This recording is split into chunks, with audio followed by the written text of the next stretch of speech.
बात एक बार फिर से इंडिया पाकिस्तान वॉर की, क्योंकि पाकिस्तान ने अब तक जितने भी हमले किए भारतीय सेना ने सभी को तबाह कर दिया। इस बौखलाहट में पाकिस्तान ने 8 मई की रात शहरी इलाकों में गोलीबारी शुरू कर दी।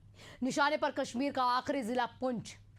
12 साल का विहान शर्मा पाकिस्तान गोलीबारी का शिकार हो जाता है। पाकिस्तान आम शहरी इलाकों को अपना निशाना बना रहा है और अपनी पीठ थपथपाने की कोशिश करता है, लेकिन इस तरह से उसने भारत को एस्केलेशन के लिए तैयार कर दिया। अब जिसके लिए भारत पूरी तरह से तैयार भी है।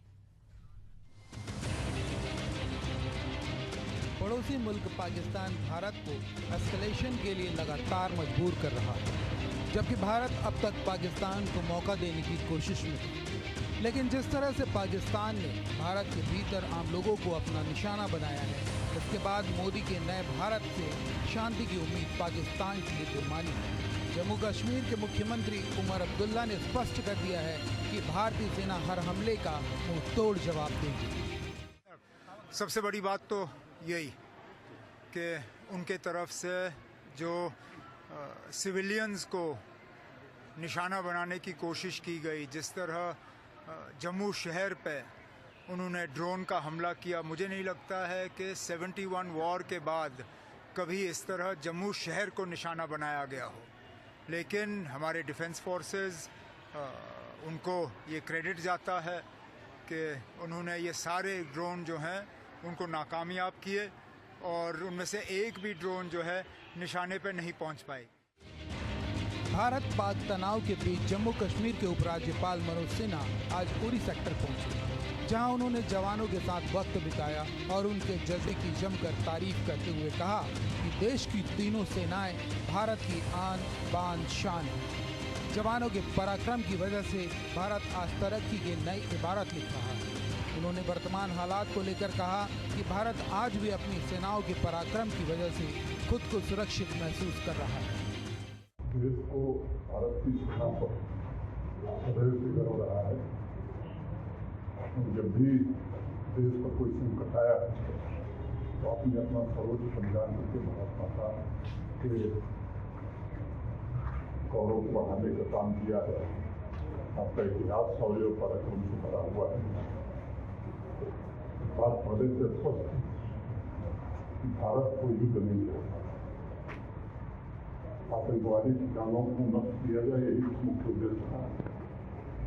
लेकिन ये भी तय था कि अगर दुश्मन की ओर से हमारे मिलिट्री इंस्टॉलेशंस को या हमारे सिविलियंस को निशाना बनाया गया तो उसका मुंहतोड़ जवाब दिया जाए। देश में जंग के हालात को देखकर अफवाहों का बाजार भी काफी गर्म है। हालांकि गृह मंत्रालय और रक्षा मंत्रालय की ओर से लगातार एडवाइजरी जारी की जा रही है कि भारत के लोगों को अनावश्यक परेशान होने की आवश्यकता नहीं है। इस बीच देश की सभी पेट्रोलियम कंपनियों ने भी दावा किया है कि देश में पेट्रोल डीजल के पर्याप्त स्टॉक है। तो भारत के कृषि मंत्री शिवराज सिंह चौहान ने भी स्पष्ट कर दिया है कि खाद्यान्न भंडार को लेकर देशवासियों को चिंता करने की आवश्यकता नहीं है। हमारे पास अन्न के भंडार इस समय भरे हुए हैं।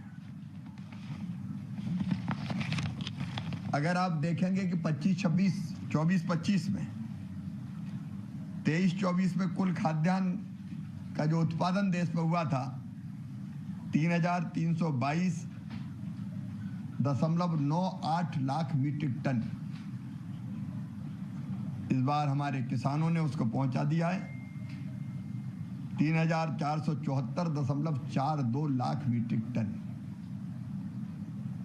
चावल की कोई कमी नहीं है। 1,378.25 के मुकाबले इस साल 1,464.02 लाख मीट्रिक टन चावल का उत्पादन हुआ है। ऑपरेशन सिंदूर को लेकर विदेश मंत्रालय ने प्रेस कॉन्फ्रेंस की। विदेश सचिव विक्रम मिस्री के साथ कर्नल सोफिया कुरैशी और विंग कमांडर व्योमिका सिंह 8 से 9 मई की रात हुए पाकिस्तान के हमलों की जानकारी दी। बताया कि 8-9 मई की मध्य रात्रि को पाकिस्तानी सेना ने सैन्य बुनियादी ढांचे को निशाना बनाने के इरादे से भारतीय युद्ध क्षेत्र में कई बार हमला किया।